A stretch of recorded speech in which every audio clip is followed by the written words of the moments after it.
сәлем баршаңызға.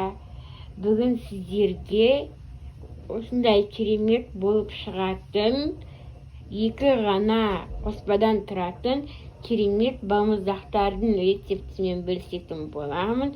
Рецепті білу үшін видеоны соңына дейін қарауды ұмытпаңыздар. Ол үшін бізге бар болғаны құлпынай керек. Менде қатырылған құлпынай және де бұлардың мен барлық граммдарын видеоның астында міндетті түрде жазып қалдырам. Және де 10% сливке ғана керек.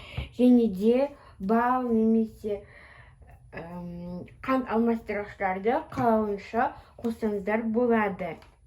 Енді біз алдымен жасау үшін құлпынайларымызды толықтай езіп алатын боламыз.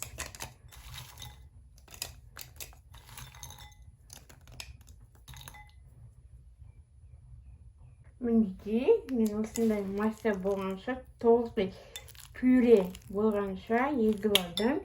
Енді кезекте сүтімізді, сливкемізді, яғни 10%-ді құйып, бұны да жаңағыдай біраз көпіртіп аламыз блендер арқылы.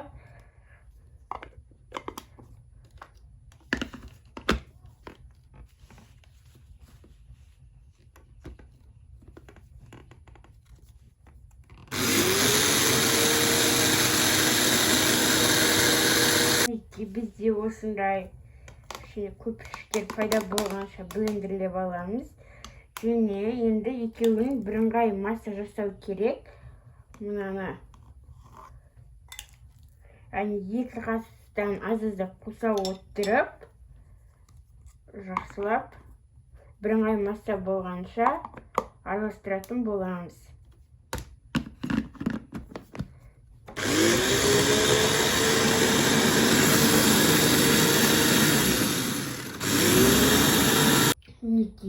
Бізде осындай бір келкі масса шығуы керек. Және де мен бұл жерде аздап бал қостым, бірақ бал маңызды емес. Қоспауға да болады, қалауынша. Енді ыдыстарымызға құямыз. Мен осындай, яғни эскимоның формасын қолданамын. Өзі балмұздақтың формасын. Бұларға құюға бізде ыңғайлы болу үшін осындай кондитерлік мешокқа құйып алатын болам.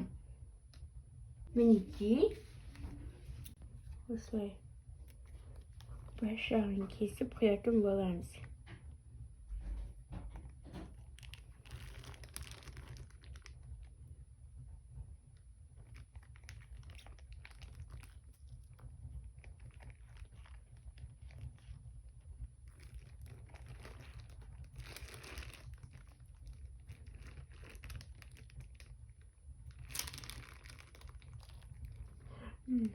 Қатты толтырып та жібермеңіздер.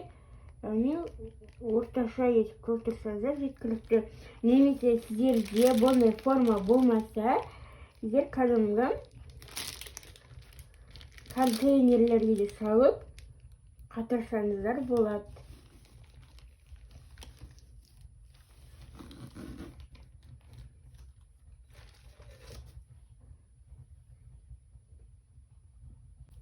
Және осылай мороженаларды, жаңағы балмұздақтардың таяқшасын тағып шығамыз.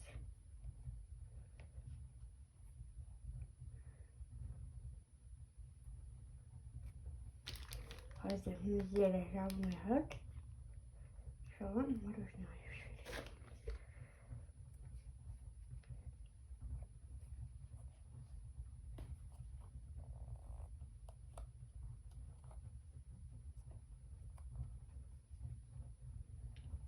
Мінекей, дәл осылай барлығына таяқшаларды тығып шығатын боламыз.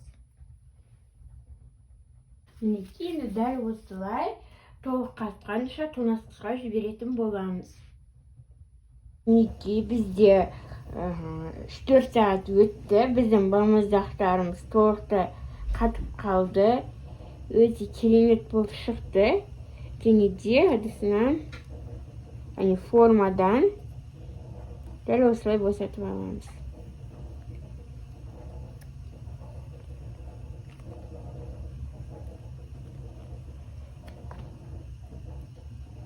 Балмұздақтарымыз дәл осылай керемет болып шығады.